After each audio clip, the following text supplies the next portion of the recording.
그러면 자, 요거 있어요. 요거 이제 요거 들어갈 겁니다.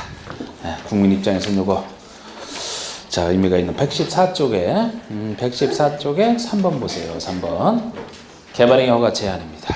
양가로 1번을 주로 할 겁니다. 양가로 1번을.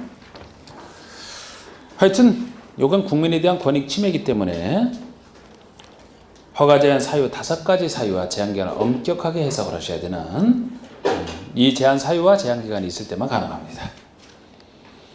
자, 국장시도지사 시장으로는 다음에 하나에 해당하는 지역, 박스 하나에 해당하는 지역으로서 관리 개선 특히 필요하다고 인정되는 지역에 대해서는 도시계획위원회 심의를 거쳐 한 차례만 3년 내에서 허가를 제한할 수 있다. 한 차례 3년 내에서 허가를 제한할 수 있다. 단 3호부터 5호까지 해당하는 사항에 대해서는 심의를 거치지 않고 한 차례만 2년 내의 기간 동안 제한을 연장할 수 있다. 요거를 그 아래 사유에 5가지 사유에 표시해 놓은 게 그 옆에 있는 겁니다. 박스에. 그러니까 1, 2번 사유 이 2가지 사유가 있을 때는 연장이 안 돼요. 한 차례 걸쳐서 3년 내에서만 제한할 수 있는데 3, 4, 5번과 구별하셔야 돼요. 우리 3, 4, 5번이라면 한 차례 3년에서 제한해야 돼. 한 차례 2년 연장까지 해서 최대 5년까지 가능한 이렇게 표현하기도 해요. 우리 3, 4, 5번은 최대 5년까지 허가 제한이 가능하다. 이렇게 표현하는 게 3, 4, 5번이에요. 구별해서 보시되 정확하게 기간을 보셔야 되거든요. 사유도 정확하게 보셔야 되고 1번 녹지지역이나 계획관리지역으로서 자, 요거 체크하시고 녹지지역이나 계획관리지역에서 그거 체크하세요. 녹지의 녹, 계획관리지역의 계. 왜냐하면 지금 이 1번 사유는 녹지랑 계획관리지역에서만 허가를 제한할 수 있는 사유지 2, 3, 4, 5에서는 그런 얘기 없어요. 2, 3, 4, 5에서는 어느 지역이든 불문하고 허가를 제한할 수 있거든요. 1번에만 붙어있기 때문에 이것도 어쩔 수 없이 외울 수밖에 없는 거라고. 어쩔 수 없이. 자, 이런 곳으로서 어떤 곳이냐. 수목이 집단적으로 자라고 있거나 조수류 등이 집단적으로 서식하고 있는 지역 또는 우량 농지 등으로 보존할 필요가 있는 지역을 얘기합니다. 결국 지금 수목이나 조수류 막 이런 것들이 보존할 필요가 있는 것의 예시예요. 예시. 자, 수목이 집단적으로 잘 자라고 있는 곳이에요. 여기를 개발행위를 강행하게 되면 그 수목이 아깝지 않습니까? 조수류가 집단적으로 서식하고 있어요. 새들이 집단적으로 서식하고 있는 곳에 그냥 밀어버리고 개발한다면 걔네들은 어디 가서 번식하라고. 예를 들어서 우량농지, 좋은 농지야 등등 보존할 필요가 있는 땅을 얘기합니다. 지금 이게 사적 개발행위를 전제로 한다고 했는데 그러면 개인이 어떤 자기 땅에 대해서 개발행위 하는 것 그런데 이런 사유가 있으면은 3년까지 허가를 제한할 수 있으니까 보존할 필요가 커서 말이죠. 그 3년 동안에 대책을 세워주고 그 다음에 무한정 막을 수는 없으니까 제한기간 끝나면 그때 허가를 내주겠다는 얘기예요. 그래서 3년 내에서만 제한할 수 있는 사유인데 그런데 이렇게 보존할 필요가 있어서 제한을 한다라면은 제일 보존할 땅인 자연환경 보존지역 같은 땅일수록 더 보존할 가치가 크지 않습니까? 그런데 허가 제한을 할 수 있어요, 없어요? 자연환경 보존지역에 없다니까요. 그러니까 이건 참 논리적으로 이해가 안 되는 부분이라고. 이렇게 보존할 가치가 있어서 개발행위 허가를 막는다라면 자연환경 보존지역 같은 데일수록 더 막을 필요성이 크잖아. 근데 어디에만 1번 사유는 녹지랑 계획관리 지역에서만 이 사유 갖고 제한할 수 있지 다른 지역은 제한이 될 것 같은데 제한을 안 하잖아요. 그래서 이거를 제가 녹계를 외울 수밖에 없다 얘기하는 거예요. 그러니까 만약에 녹계가 아닌 다른 지역이 혹시 나왔다라면 그러면서 허가를 제한할 수 있다면 틀리는 거죠. 주로 이거 많이 물었는데 아직까지는 녹계에 하나한다 이거를 직접적으로 물어본 적은 없어요. 그러나 앞으로는 자꾸 문제가 잘 나왔던 부분은 어려워지는 추세이기 때문에 1번은 이제 녹계에서만 해당된다는 거 정확히 아셔야 되지. 자, 이건 그래서 외우는 거예요. 제가 외우는 건 최소하지만 이건 어쩔 수 없잖아. 녹계. 자, 녹계를 어떻게 해석할 것이냐. 개, 닭개자. 그 앞에 녹이 붙어요. 그럼 녹색 닭이죠? 다 이유가 있어요. 내가 괜히 얘기하는 게 아니에요, 이게. 여러분, 근데 녹색 닭을 자라면서 본 적이 있어요, 없어요? 녹색, 없지? 저도 본 적 없어요. 수많은 닭을 봐왔지만 내가. 시골에 시골 출신이니까 저는. 못 적이 없다니까? 흰색 닭? 많죠. 빨간색 닭도 많아. 이것들이 섞이게 되면 분홍색 닭도 많아. 분홍색 섞여서. 흰색과 뭐 섞여 있기도 하고. 흑색 닭도 있잖아. 까만색, 오골개, 그죠? 많다니까. 진짜 녹색 닭은 없어요. 귀한 닭이죠? 보존할 필요가 있죠? 귀한 닭이니까. 괜히 또 녹개를 열심히 외우는데 2, 3, 4회에다 갖다 붙이면은 소용없다니까. 그래서 제가 녹색 닭이라고 일부러 한 게 특히 보존할 필요가 있는 것 중에서도 조류잖아. 조류 새니까 저수류가 집단 쪽으로 서식해서 보존할 필요가 있는 그쪽이랑 연결을 시키라고 한 거예요. 일부러. 녹색 닭 귀한 닭이니까 그죠? 보존할 가치가 커서 그쪽에서 참 보호받으면서 산책하는 자 그렇게 연상을 해주시고 이번엔 개발으로 인해 주변의 환경, 경관, 미관, 문화적인 게 크게 오염되거나 손상되고 있다. 당연하죠 여러분. 아무리 자기 땅에 자기가 개발한다 해도 그것으로 인해서 주변의 환경, 주변의 경관을 해친다라든지 문화재를 오염시킨다, 손상시킨다. 그러면 안 되죠. 그러면 당연히 허가를 제한할 수 있어야 돼요. 그 다음에 조치를 취해주고 나서 개발할 수 있게 해줘야지. 그래서 1, 2번에서는 크게 다 보존할 필요가 있어서 제한하는 곳인데 큰 뜻에서 연장이 안 돼요. 한 차례 3년에서만 제한할 수 있는 3, 4, 5번과 구별하실 때 우리 3, 4, 5번은 도시군 기본계획 또는 도시군 관리계획 두 가지 계획 중에 하나를 수립하고 있는 중에 ING 지금 하고 있어요. 하고 있어요. 자, 그런데 이것도 기본계획의 기본계획의 기, 도시군 관리계획의 관,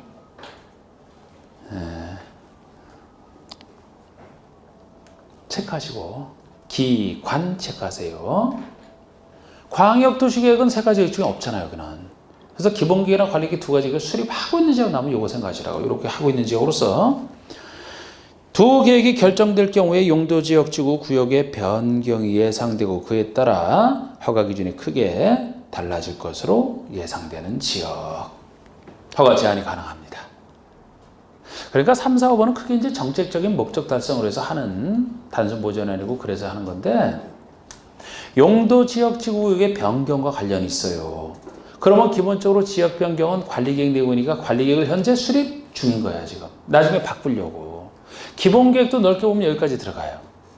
기본계획에서 지역지구 구역의 변경을 방향을 정해놓으면 바로 관리계획에 들어서 변경할 수 있기 때문에 넓게는 기본계획까지 들어가는데 광역도시계획은 용도지역지구 구역의 변경과는 아무런 관련이 없잖아. 그래서 그거는 없는 얘기고. 이렇게 해서 이것이 나중에 들어설 경우에 지역이 바뀌어지면 허가 기준이 달라질 것으로 예상이 되잖아. 그죠? 그럼 달라지기 전에 미리 허가받아서 그냥 달라지기 전에 허가받아서 보호받고자 하는 사람들 막을 필요가 있어서 일정 기간 동안 허가를 제한할 필요가 크다고 보는 겁니다. 이런 사유가 있으면 제한할 수 있다는 거예요. 지구 단위 계획구로 지정된 곳 지, 기반설 부담구로 지정된 곳 기. 지구 단위 계획구로 지정이 되어 있으면 이제 지구 단위 계획을 세워서 개발한다라고 했는데 만약에 허가를 통제하지 않아서 지구 단위 계획에 어울리지 않는 것처럼 막 들어선다 그러면 나중에 사업할 때 곤란하지 않습니까? 막아야지 그러면. 기반설 부담구로 지정이 돼도 기반설 설치하는 사업을 해야 되거든요. 기반설 설치하는 사업을 해야 되는데 이걸 허가를 제한하지 않아서 엉뚱한 건축이 막 들어서 있다. 그러면 나중에 사업할 때 곤란하잖아. 그런데 제가 이렇게 이유를 설명해 드리고 이거는 또 두음자를 3+2 5년짜리니까 두음자를 떠서 하게 됐는데 다 두음자를 선호하시더라고요. 아 그럼 뭐 이건 뭐 그렇게 하셔도 돼. 그래서 일부러 두음자 딴 거예요. 계획 중에서는 기관 두 계획만 다른 계획 들어오면 제한사유 안 해요. 구역자 들어가는 말 중에서는 지, 기 둘만이에요. 다른 구역 다 아니에요. 그러니까 여기서 우리 개발도 관리 여기 두 가지 구역 중에서도 요것만이지 같이 다니는 요거 허가 제한사유 아니라고요. 아닌 예로 이런 거 막 낸 적 있다고. 제한사유를 구별해야 되니까. 계획 중에서는 기관, 구역자 들어가는 말 중에서는 지기. 기관지기잖아. 3+2 최대 5년간 기관지기. 뭔 얘기냐? 저는 헛되이 따는 게 아니라니까요. 자, 등대를 지키는 사람을 뭐라 불러요? 별밤을 지키는 사람. 기관을 지키는 사람이. 기관지기. 정부 기관을 지키는 사람, 기관지기. 기관을 지킬 필요성은 아까 단순히 보존할 두 가지보다 더 강하죠, 그죠? 그러니까 이거는 연장까지 가능한. 3년으로 부족하면 2년 연장까지 해서 좀 더 긴 3+2 5년간 할 수 있는 것은 기관지기다. 기관을 지킬 필요성이 큰 기관지기. 여러분 제 카페가 왜 그 다음에 그전엔 다음에 있다가 요즘 네이버를 많이 한다 해서 네이버로 바꾼 지 만 2년이 지났다고 이제. 근데 네이버로 바꾸게 된 것을 하신 분이 기관직이에요. 저한테 배우면서 기관직이 이거를 자기 그걸로 땄다니까. 자기 아이디로. 그분이 저한테 권해서 자기 본인이 좀 한번 네이버 많이 쓸 테니까 그걸 좀 바꿔 드리겠다고. 그래서 내가 그 네이버 카페가 그렇게 된 거지. 가끔 다음에 가서 헤매고 계시는 분들이 있는데 다음 카페 가서. 근데 그거를 없애질 않는 게 또 그 당시에 거기 글 썼던 분들은 또 거기 있고 자기 추억이 남아있는 곳인데 제가 활용을 안 한다고 해서 없애려고 했는데 헷갈린 혼동스럽다 혼란스럽다 해서 안 없애고 있는 거예요. 근데 지금은 이제 다 네이버에서 하잖아. 그걸 만드신 분이 기관직이라고. 그의 기관직이라는 말을 쓰면서 이제 합격을 하셨던 부산상조로 대구에 계시는 분인데 괜찮죠? 그 기관직이라는 말도 괜찮은 것 같아. 넘기세요. 이제 123쪽에 개발행위에 따른 기반서 설치 파트입니다. 개발행위에 따른 기반서 설치 파트. 요 두 가지 구역 나오는 거, 요거 이제 이 파트 하는 거예요. 자, 제가 용어할 때도 제가 이걸 강조했었는데, 요 두 가지를 강조했었는데, 이거는 구역자 들어가는 말이지만, 도시군 관리계획상 용도구역과는 전혀 관련이 없는 걸로 기억을 하시라고 했어요. 우리 관리구역 결정하는 용도구역에는 5가지, 개도시, 수입. 근데 거기 개발제한구역, 특히 이 개랑 헷갈리면 안 된다. 관리계획 내용 아닌 예로서 요거를 가끔 드니까. 이건 관리계획 내용 아니에요. 거기는 쓰임새에 따른 구역이잖아. 쓰임새에 따른 구역, 용도에 따른 구역이잖아요. 예를 들어 개발제한구역이다. 왜 개발을 제한하느냐? 도시민의 건전한 생활환경을 확보하거나 보안사항 막 생각나죠, 그죠? 그런 용도로 지정하는 거지. 이거는 그 용도에 따른 구역이 아니거든요. 여기에 나오는 게 지금 개발행위가 부족하게 돼서 새로운 기반서 설치와 관련해서 기반서 설치가 되느냐 안 되느냐 그렇게만 하는 것이지 무슨 다른 목적이 있어서 하는 게 아니라고 이게. 그러니까 다 용도구역과 다른 거예요. 다른 건데 제가 그 개념을 할 때 다시 한번 말씀을 드리면 개발 밀도가 심해서 관리 들어가는 개발 밀도를 관리하겠다는 요거는 기반서를 부담시키는 땅이라고 했잖아. 그래서 여기 개발 밀도가 개발 정도를 나타내는 건데 이 개발 밀도가 어느 정도길래 관리할 필요성이 있느냐. 새로 기반서를 설치하려 보니까 설치가 곤란한 곳. 설치가 곤란한 곳 했잖아. 설치가 곤란하다는 얘기는 너무 개발이 많이 돼서 새로 부족한 기반서 설치하려고 해도 그 비용이 너무 많이 들어서 막 빌딩 들어서 있는 곳 생각을 하시라고 했잖아. 철거 비용이 너무 많이 들어서 사실상 설치가 안 되는. 설치가 안 되는 곳으로 보셔야 돼. 설치가 안 되는. 이 정도로 개발이 심하기 때문에 관리 들어간다. 인구는 늘어나는데 기반설 확대는 안 된다라면 앞으로 새로 짓는 것이라도 인구를 늘려요 줄일까? 줄여야 되지. 그게 개발을 또 관리하는 방법이잖아. 그래서 이런 곳을 연상을 하시되 관리를 하기 위해서는 크기를 주로 결정하는 건폐율이나 용적률을 강화한다 그랬어요? 완화한다 그랬어요? 강화해야지. 앞으로라도 인구를 줄일 수가 있지. 그래야 밀도로 관리한다. 이걸 제가 용어 시간에 했거든요. 그리고 제가 기반설 부담구역을 할 때는 원래 기반설은 행정청이 자기 돈으로 설치해 주는 게 원칙입니다. 그런데 여기 기반설 부담구역을 도입한 취지가 처음에는 기반설을 멀쩡하게 상당히 설치를 해놨는데 갑자기 어떤 사람 때문에 인구가 갑자기 확 늘었어요. 보통 늘었으면 괜찮은데 확 늘었어요. 그래서 기반설이 부족하게 됐다면 당신 때문에 기반설 부족하게 됐으니까 기반설 부담 좀 당신이 책임져야 되지 않느냐.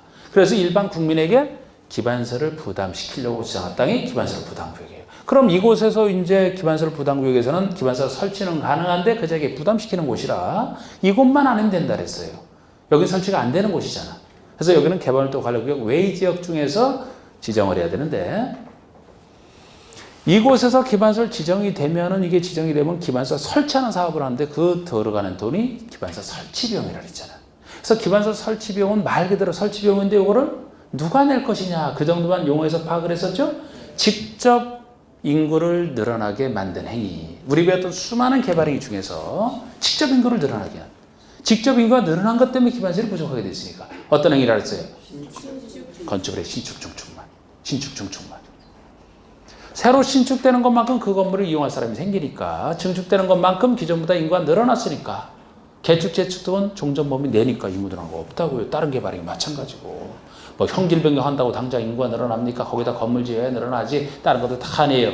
그 정도까지 배우셨거든요. 여기다 이제 살을 좀 더 붙일 거예요. 자, 보세요 이제. 개발도 관리구역 보시면 뜻은 그대로 제가 나와 있고, 아까 얘기한 그대로 나와 있고, 지정권자가 이제 특광시장 건수인데 뭐 별거 아닙니다. 관리기 결정권자가 아니죠. 그냥 특광시장 건수입니다. 3번의 지정 대상 지역이 주상공이라는 거, 요거 이제 좀 추가하는 것 중에 하나죠. 주상공. 개발밀도 관리구역은 기반 시설 설치가 곤란한 곳을 대상으로 한다고 했기 때문에 이렇게 기반 설치가 곤란할 정도로 개발이 돼 있는 곳은 주상공밖에 없다라고 보는 거예요. 거기랑 헷갈리면 안 돼요. 우리 앞에서 배웠던 시가와 주정구요. 시가와 주정구는 무질서한 시가화를 방지하고 계획적, 단계적 개발을 도모하기 위해서 하기 때문에 무질서한 시가화가 일어날 수 있는 곳이면 대상이었잖아. 무질서한 시가화는 도시지역이면 일어날 수 있다 그랬고 그 주변 지역도 있다 그랬죠. 덩달아 영향받아서. 근데 여긴 거기보다 훨씬 개발이 센 곳이라고. 단순한 무질서한 시가자 정도가 아니고 기반 설치가 곤란할 정도로 개발이 심하게 이루어진 곳이라 주변 지역 다 안 되고 도지역 중에서도 주상공만 해야 된다는 거예요. 주상공이 아니고서는 이렇게 개발될 수가 없잖아. 그래서 좀 더 좁습니다. 주상공이에요. 그래서 양가로 3번의 특광시장호술은 주상공에서의 개발행위로 인하여 기반설의 처리 능력 등이 부족할 것으로 예상되는 지역 중 기반 설치가 곤란한 지역을 개발도 완료로 지정할 수 있다. 지정효과 보세요. 그 아래 지정됐으면 방가로 1번처럼 특광시장호술은 개발도 관리구역 안에서는 영이 정하는 범위 안에서 건폐율 또는 용적률을 강화해 적용한다. 강화.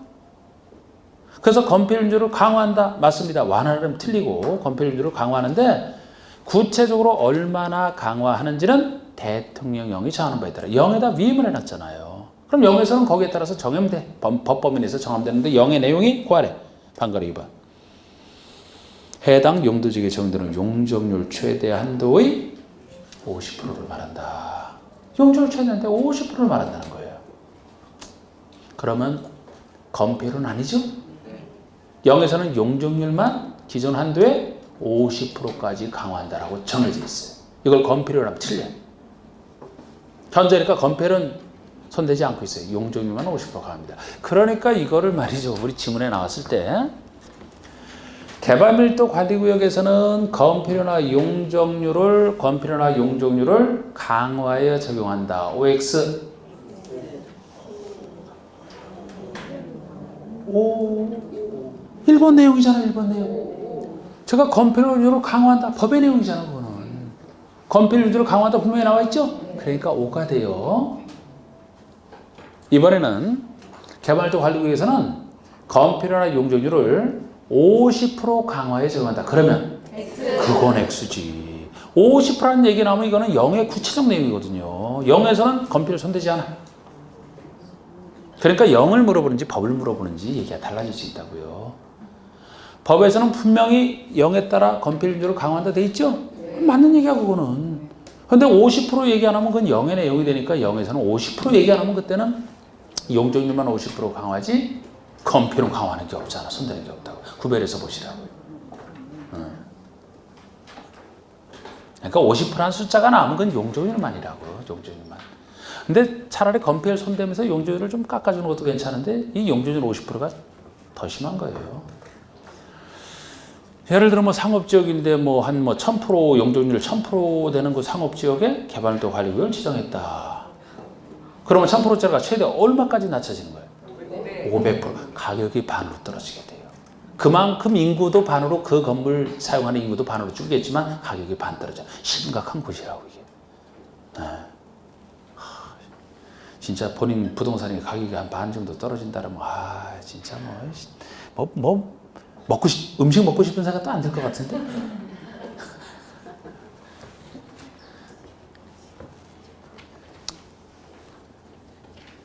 자, 무서운 곳이에요. 됐어요. 넘겨보세요. 그 정도 보시면 돼요. 자, 그 다음에 이제 기반서로 부담구역 보십시다. 기반서로 부담구역.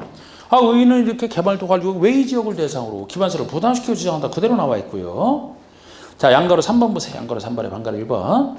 자, 특광지정원수는 다음에 어느 하나에 해당하는 지역에 대해서는 기반시설 부담구역으로 지정하여야 한다. 꼭 지정해야 될 곳이 나와요. 자, 여러분 저를 봐주세요. 우리 요거를 파악합시다.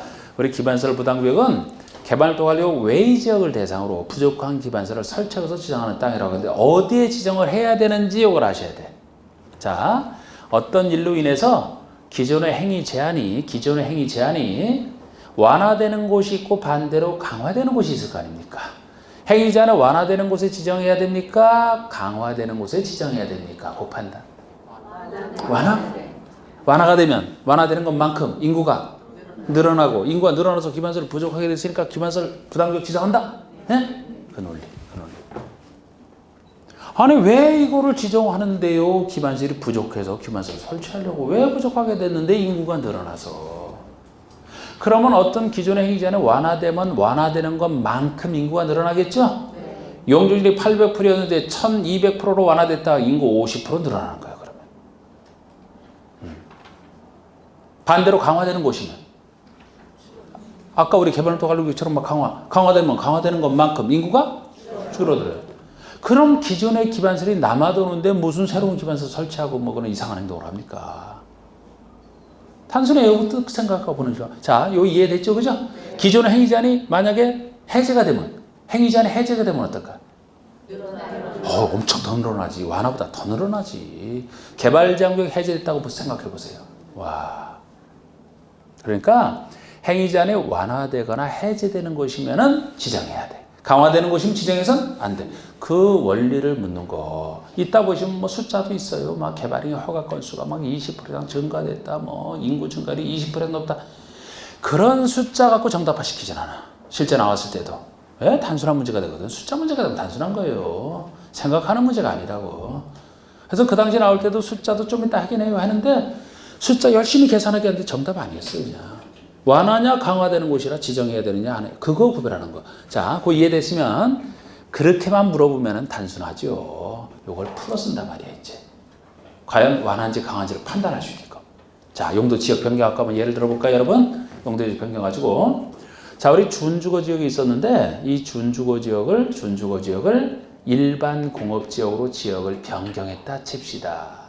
이렇게만 얘기했어요. 준주거를 일반공업으로 변경했어요. 지정해야 됩니까? 안 합니까? 확실히 안 해? 네. 진짜로? 네. 왜 그렇게 생각했어요? 왜? 행위 전에 강화되니까? 뭔가 그냥 찍은 거예요? 얘기 못한다 지금. 자, 준주거에서 일반공업으로 되면은 행위 전에 완화요, 강화요? 강화되기 때문이지. 그걸 어떻게 할 수 있나요? 제가 용도지역 할 때는 앞으로 써먹는다 하면서 어디가 싸다 비싸다 했던 거 그거 갖고 파악하면 되지. 준주거는 주거지역이 제일 좋은 곳이고 어쨌든 그런데 단순하게 생각해도 주거지역이잖아. 일반 공업은 공업이잖아. 주거와 공업 중에는 어디가 더 비싼 곳이라 그랬어요? 주거가 더 비싸네? 그럼 기본적으로 준주거가 일반 공업으로 바뀌었다 그러면은 행위 제한이 그만큼 싸지는 것이니까 그만큼 강화됐으니까 싸진 거죠. 강화됐으니까. 그러니까 지정해서는 안 된다 그래야 된다고. 그걸 판단할 수 있어야 돼. 실제 여러분들이 준주거의 땅을 사는데 일반공업으로 바뀌었다면 참 속상할 거야. 가격 떨어지니까. 응? 용적률이 여러분 준주거라면 용적률이 최대치가 500%예요. 500%. 그런데 일반공업에는 최대치가 350%밖에 안 돼. 최대치가 350%. 그 안에서 조례를 정하게 돼 있지. 예를 들어. 그럼 500에서 350으로 떨어진다는 얘기는 약 30% 하락이 되는 거예요. 30%만큼 가격 떨어지는 거예요. 인구 줄고. 지정해서는 안 되지. 자, 준주거를 준주거를 근린 상업지역으로 바꿨다. 그럼 지정해야 됩니까? 아니요. 천천히 생각해봐, 천천히. 네? 준주거를 일반 상업이 더 근린 상업이 더 비싸요? 준주거보다? 아니야? 제 표정 보고 하지 말고 그냥 생각하시라고. 응? 강화요? 그럼 여러분들을 만약에 준주거의 땅을 투자해놨는데 근린 상업으로 딱 바뀌었다면은 막 팥술을 드실 거예요? 팥술? 강화라고 봐서? 아유, 전체를 버려야 되지 않나? 아니 준주거는 주거지역이잖아요. 근린 상업은 상업에선 제일 싸다 그래도 상업지역이잖아. 상업지역. 어디가 더 비싸? 그런데 만약 준주거를 근린 상업으로 바꾸게 되면 경사지 경사. 왜 가격이 떨어지는 게 좋아요? 근데 왜 아까 그거를 자꾸 여러분 준저라고 해 용적률이 500%나니까 500%? 근린 상업은 최대치가 900%까지 돼요. 900% 근린 상업이 1500, 1400, 1100, 900 제일 낮은 900이에요. 그게 공법을 배우고 나서 그게 좋은 땅이지 안 좋은 땅이 구별을 못하면 안 돼. 아, 상업 쪽에서는 제일 떨어지지만 주거지역보다 훨씬 나을 거 아닙니까? 지정해야 돼. 예를 들어서 좀 더 쉬운 거로 물어볼 걸 그랬나? 자, 중심 상업지역을 녹지지역으로 바꿨어요. 지정해야 돼, 안 해? 네. 이렇게 물어볼 거예요, 그냥. 자연환경 보전지역을 중심상으로 바꿨어요. 지정해야 돼요? 오케이. 자, 양가로 3번에 1번. 지정해야 되는 곳이 동그라미 1, 2, 3번인데 동그라미 1, 2번 보시면 제가 동그라미 1, 2번을 먼저 말씀드린 거예요. 동그라미 1번은 이 법 또는 다른 법령의 제정, 개정으로 인하여 행위제한이 완화되거나 해제되는 곳을 얘기하고 그 아래는 용도지역 등이 변경되거나 해제돼요. 제가 용도지역 변경 갖고 제가 물어봤던 거잖아요. 행위제한이 완화되는 곳이라고 합치면은 범위 바뀌었든 지역이 바뀌었든 기존의 행위제한이 완화되거나 해제되는 것이면 지정해야 되지만 강화되는 곳은 지정 대상이 아니다. 이렇게 했던 거. 이 원리를 이해하시라고요. 자, 동그라미 3번에 기타 이제 구체적으로 0으로 정하는 곳이 나오는데 기반설 부담격 나중에 공부를 해보시면 여기서 숫자 많이 나와요. 그런데 숫자를 자주 내는 건 아닌데 혹시 숫자를 정리한다래도 기반설 부담에서 대부분 이자가 많다고 대부분 이자인데 일자랑 관련된 거 둘만 따로 생각하시고 대부분 이자 나중에 이제 그런 식으로 정리합니다. 그래서 여기도 다 지금 이자예요. 기업번에 해당 지역의 전년도 개발해와 건수가 전년도 개발해와 건수가 천전년도 건수보다 20% 이상 이하를 증가됐다라면 그러면 간접적으로 개발의 허가 건수가 증가된 것만큼 인구 늘어날 가능성이 커졌죠? 네. 그러면 지정하라는 거예요.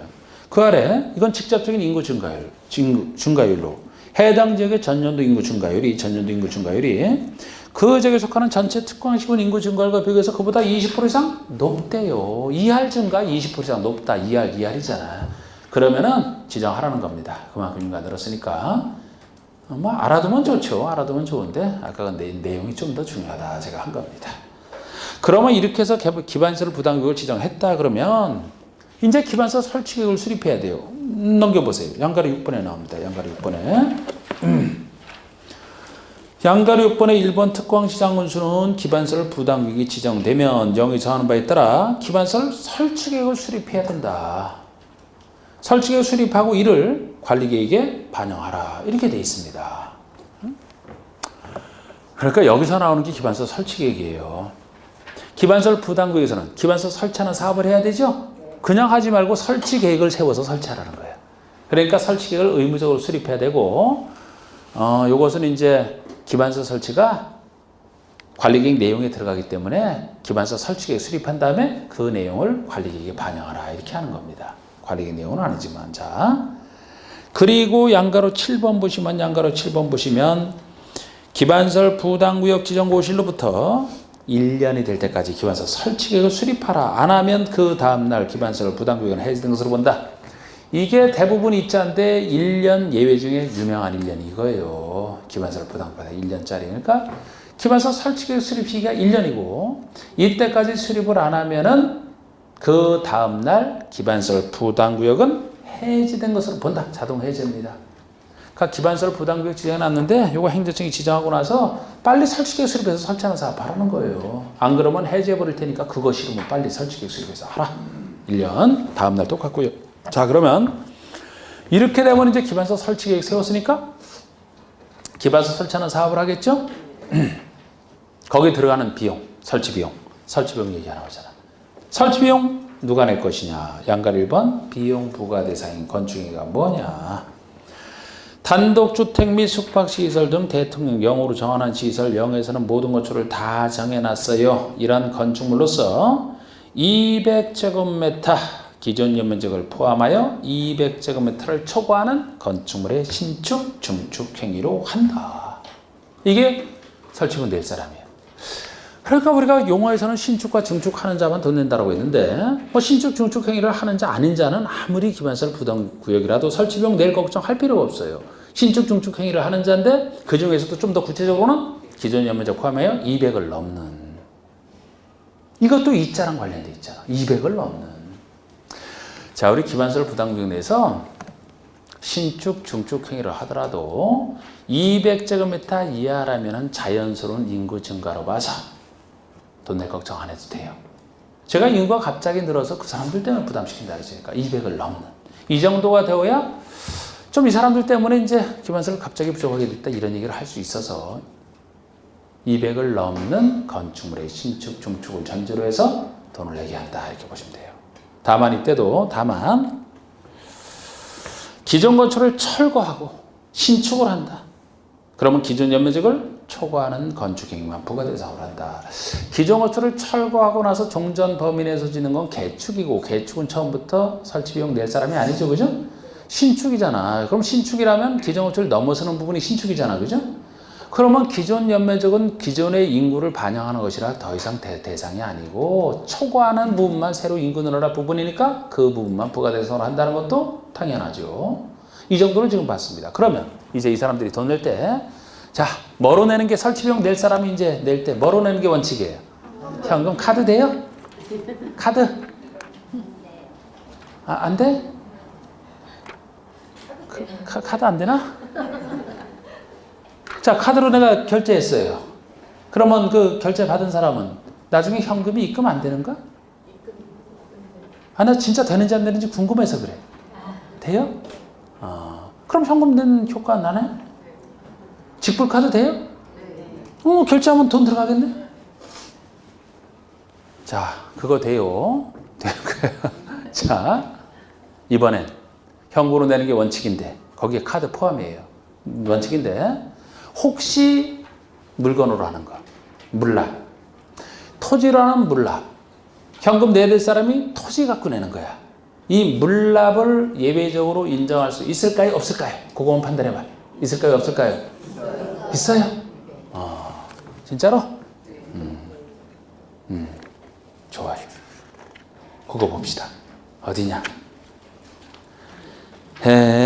어디냐? 요것이 129페이지에. 그렇지. 방가로 3번에 동그라미 1번에 기억번. 기반서 설치비용은 뭐로 내느냐? 현금, 신용카드, 직불카드 포함. 체크카드도 돼요? 그렇게 물어보는 분이 있어서 그게 직불카드지 뭐야.